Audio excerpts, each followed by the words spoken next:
So first, I'm Joe Cunningham with Rhode Island Department of Environmental Management, now the Office of Land Revitalization and Sustainable Materials Management, as Kevin said.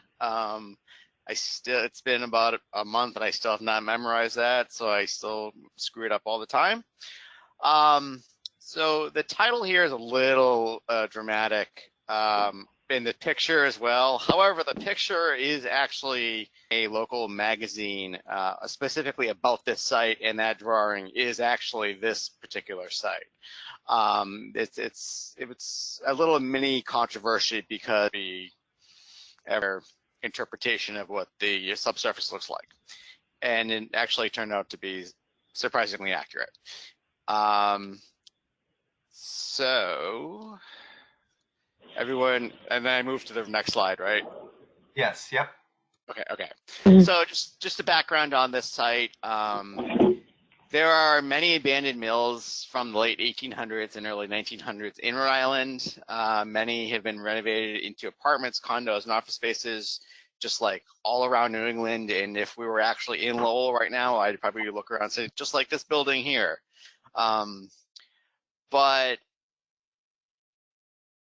and I'll discuss a little bit later, there's a whole length along the river in Providence that all these buildings are pretty much all old mill buildings, all contaminated, and all undergoing, or I should say probably more accurately, were prior to COVID undergoing kind of a renaissance.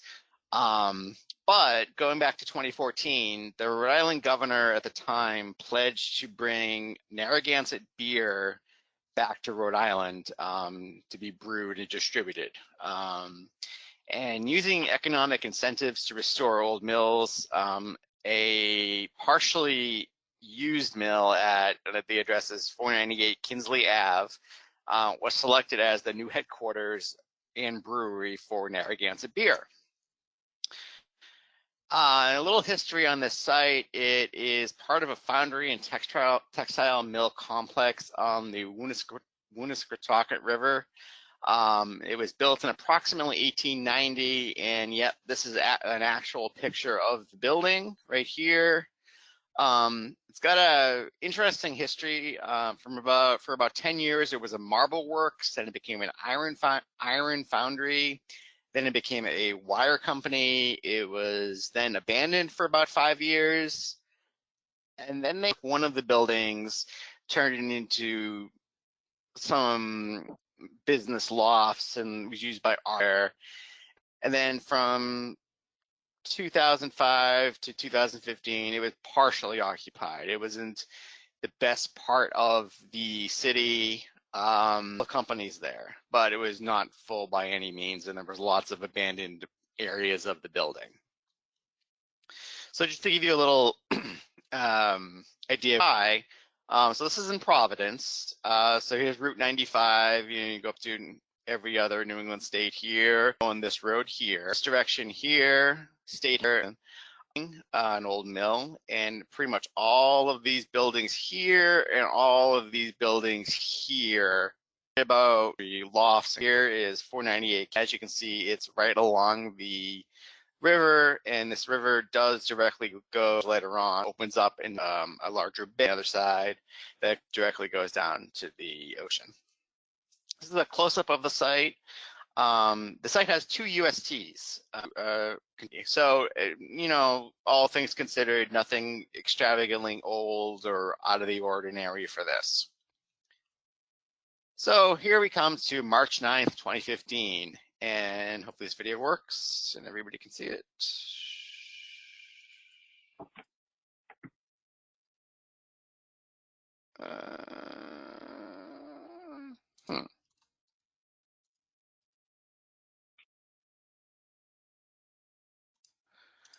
Well, unfortunately, that doesn't look like it's working for some reason. It might be if you switch, if you toggle to the control panel. I think you can toggle out of the laser pointer and back to a regular cursor. That might be what you need to click. I don't actually know. Yeah. Oh, yeah, you're right. Maybe.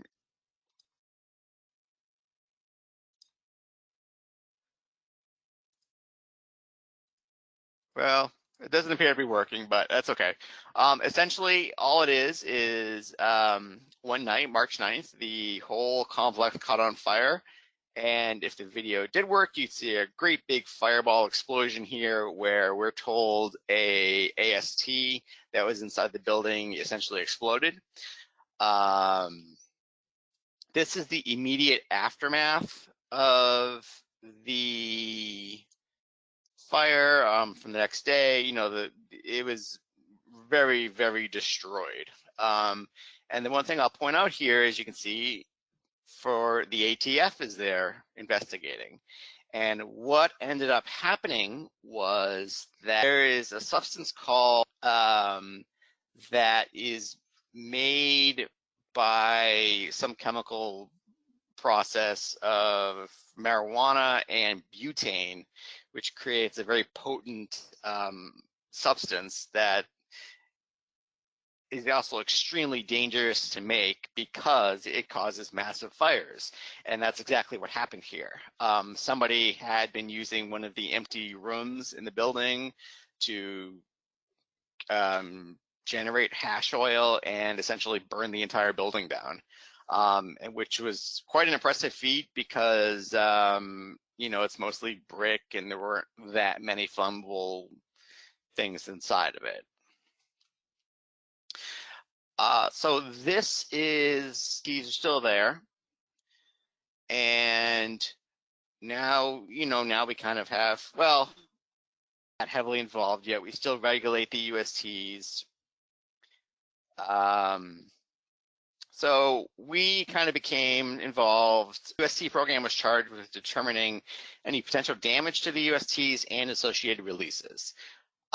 What's kind of interesting is, since this is such an old mill building used for so many different things, the tanks were actually under a concrete pad that ranged from, they were actually pretty protected from the very intense fire. Both USTs, when we got there, contained rainwater, but with a light sheen on it. However, it looks like we're told by the fire marshal that what likely happened was that the majority of the fuel in the tanks actually burned off in the fire. All the product piping, vents, fills, everything you could think of were completely destroyed, melted, gone. So in a lot of cases, you just had a concrete hole in the ground that led to a UST maybe 6 feet down. You know, none of the pipe remained or anything like that.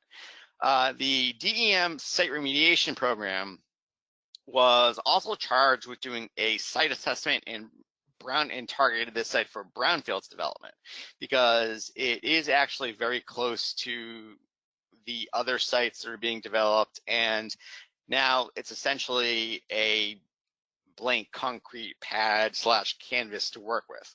So this site actually involves collaboration between multiple DEM offices. However, the way this relates back to the UST is, UST program is one of the few, I think, in this kind of area that would actually require removal of petroleum. Like, for example, site remediation program, at the low levels, we'll discuss this a little later, of contaminants, their approach might be to cap it, immobilize it, and leave the contamination in place, whereas our philosophy is a little bit more remove the contamination. So here is one of the first actual site plans that was done at the property. So again, tanks right here. Here's your 10,000 gallon tank. Here's your 5,000 gallon tank. Here's the river. The groundwater flows generally towards the river. There's a little bit of uncertainty in the groundwater direction. A large site. It's a little hard to tell by the scale and the pictures, but very large site, a pretty decent job. Essentially all. And, you know, we found what pretty much you would expect. We had some elevated TPH in down gradient wells from the UST. There was a little bit of LNAPL in the adjacent down gradient well. So this well right here, ESM3, no off-site migration was observed. We saw nothing going into the river. and nothing coming onto the site. So it wasn't really a high priority, high risk site at that point. Site remediation program also found PEHs, metals, chlorinated solvents in the samples they collected as well. However, there were nothing that was really sky high or was very mobile. And again, same thing, down gradient wells, so no mobilization, no offsite migration or anything like that. So the USTs were emptied of all liquid and sealed pending removal as part of the redevelopment program. Now, the initial plan was to remove the USTs, excavate the contaminated petroleum soil, if necessary, do monitor natural attenuation, and use institutional controls such as a CAP or ELUR for the other contaminants, like the PEHs, metals, chlorinated solvents. However, then Narragansett Brewery dropped out and was no longer interested in the property. There's another organization called Farm Fresh Rhode Island, which was conceived in 2004 by Brown University students, and their goal was to increase community access to local foods. In 2017, they received a $480,000 Brownfields grant and a $72,000 site investigation and remedial action work plan grant. These were the largest grants in state history that this organization received, and they wanted to use essentially construct a space for local food vendors to hold year-round farmers markets and year-round community gatherings at this location. They proposed to develop on-site greenhouses, have 3/4 of an acre of open space, and community gardens, which in this area, this is a very urban area, very densely populated, and it's mostly old foundry buildings, mostly an industrial area. So this would be a very good use of this property.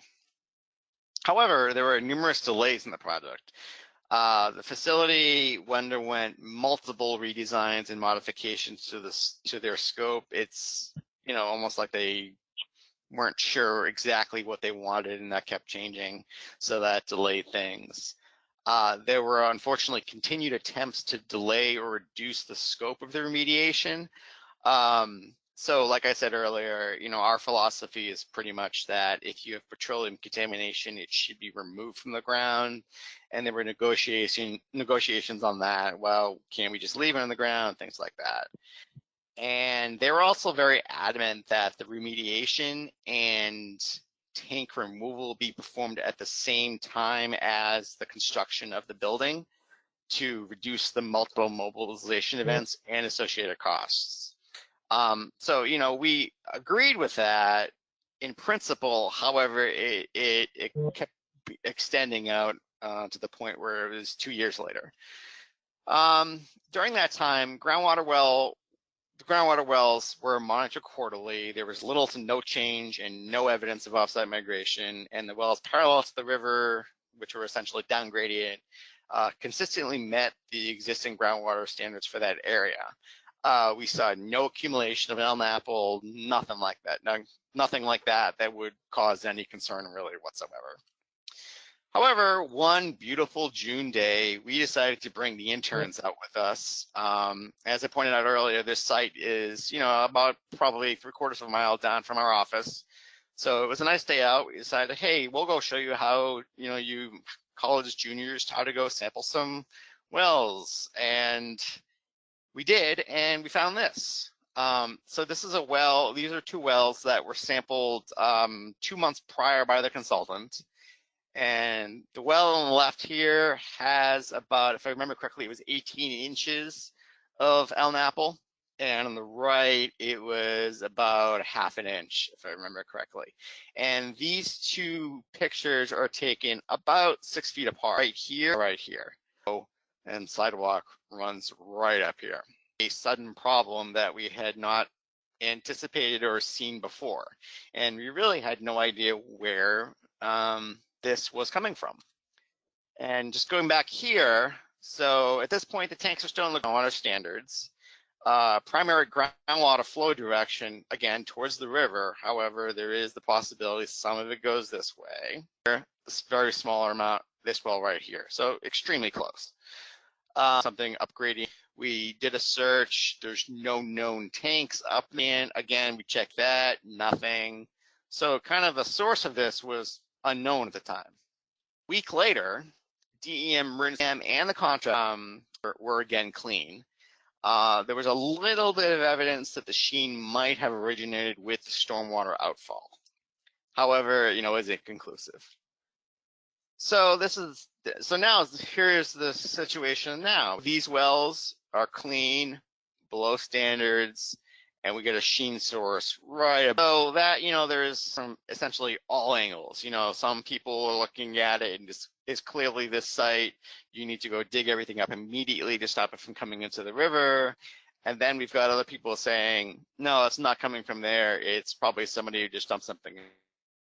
And we need to wait another year or two to maximize the brownfields funding to get the most done for the least amount of money. And this was a very, since it was the most money the state had ever given to a brownfields project, it involved very, very high level discussions way above me, and I essentially just took orders at that point. But this is also just a quick orienting shot. This is a drone photo they took about a week or so after they took the tanks out, just to show you the general area. So here's the tanks, here's all the contaminated soil they were working with right here. Here's Providence State House, and you can see it flows down here through downtown into here. But yeah, we were getting pressure from all angles to do something or do nothing. What eventually happened after intense discussions was that the USTs were removed in July 2018, so about a month or two after the river incident. As expected, extensive rust, pitting was observed on the tanks, numerous holes. So here's a nice little hole we have here, another hole here. This site, because of the groundwater laws between extensive dewatering with GAC treatment of the effluent, which was actually re-injected into the ground below the plume. The soil was essentially a very dense river-based sediment and flow of groundwater, petroleum contaminated soil until they reached clean endpoints. We ended up removing about 750 tons of soil, primarily here. So immediately around the tank, we also did additional soil borings. All these brown boxes here, those are all soil borings, test pits. Again, those all came back clean, nothing. And we also added here, source of here, again, not back clean. So we were all done at that point, right? That's what we would hope. However, within a month, the LNAPL reestablished at that property boundary well. Despite it clearly being LNAPL and looking like petroleum, it had very little odor and negligible PID hits. So we began to expand our upgradient search for potential sources, and at the same time required oil fingerprint analysis on the sample. And what came back was very interesting. So it was not heating oil, it was not gasoline, and it was not diesel. So then the question became, well, what looks, smells, and acts just like weathered fuel oil? And the answer ended up being it was 50-year-old mineral oil. So then the question becomes, well, where is 50-year-old mineral oil coming from that suddenly, 2 years after a fire reappears and is still leaking onto the site apparently? And the answer was interesting. We ended up working with National Grid and determined that there was an out-of-service high-voltage power line that ran adjacent to the street, so essentially right next to where these wells were, and that had degraded and released the oil. that was in the electrical line. Now, DigSafe, Consultant, the city, and National Grid, none of them knew this was even there. And what essentially happened was National Grid drained the remaining mineral oil and capped the line.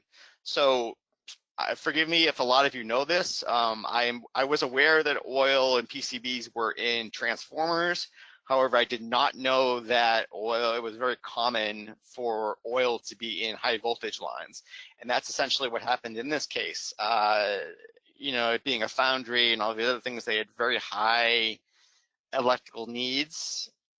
And they had, the whole area was serviced by these very, very large power lines that were oil cooled. And because of the topography of the area, it goes up probably about 100 feet over the course of about 2 miles and terminates pretty much right where those wells are. And at some point, something happened. I don't know if it was damage from the fire, just natural degradation, or something happened. And the oil began to leak out of the high voltage cable and began to collect in this area here. Luckily, for whatever reason, it did not contain PCBs. It was primarily just hydraulic oil.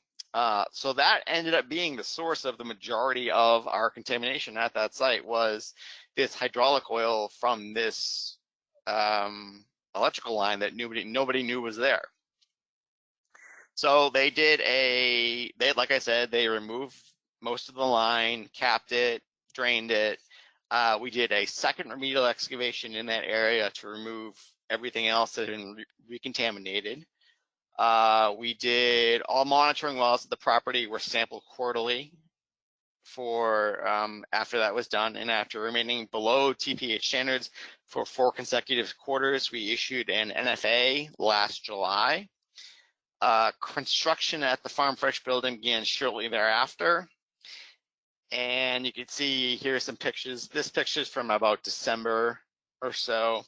And this kind of, and the end results here ended up being key to DEM's core goals and plans, is that we essentially turned a old mill with USTs, other regulated substances, into something that hopefully will strengthen the food system and support local farmers. This particular facility is located near transit lines and within walking distance of several residential neighborhoods. And hopefully Farm Fresh will be making local food available to more people in underserved neighborhoods.